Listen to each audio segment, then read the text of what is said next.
l'UNESCO au chevet des manuscrits maliens.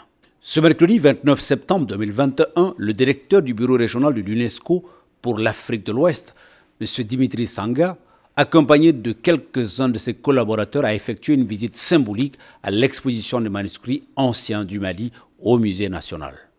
Il faut rappeler que c'est le 15 septembre dernier que l'ONG Savama DCI, avec l'appui de ses partenaires techniques et financiers, à savoir l'UNESCO, l'Union européenne et la coopération espagnole, a procédé au lancement de l'exposition des 10 manuscrits.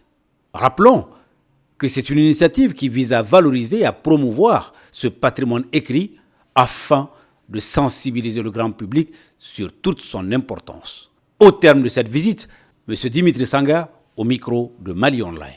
Je voudrais commencer par saluer la coopération entre Savama, l'ONG, et l'UNESCO, qui, depuis que les problèmes d'insécurité ont surgi dans la partie centrale et nord du Mali, ont commencé ce travail d'exfiltration et de récupération des manuscrits anciens.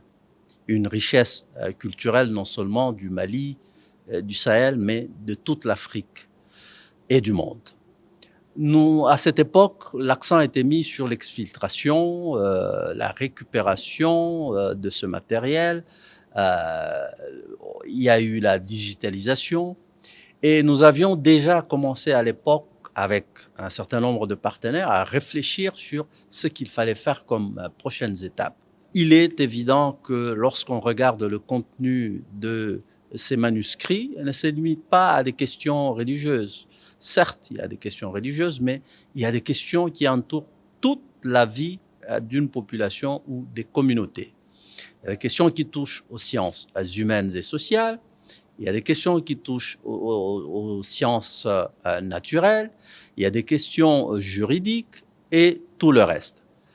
Le passage de la préservation, de la numérisation à la traduction du contenu et le développement des manuels qui parlent de ce contenu va permettre aux populations, aux dirigeants, de pouvoir s'abreuver du contenu et pouvoir adresser un certain nombre de questions auxquelles nous faisons face aujourd'hui. Dans cette partie du monde, dans cette partie de l'Afrique et bien d'autres, il y a de plus en plus des problèmes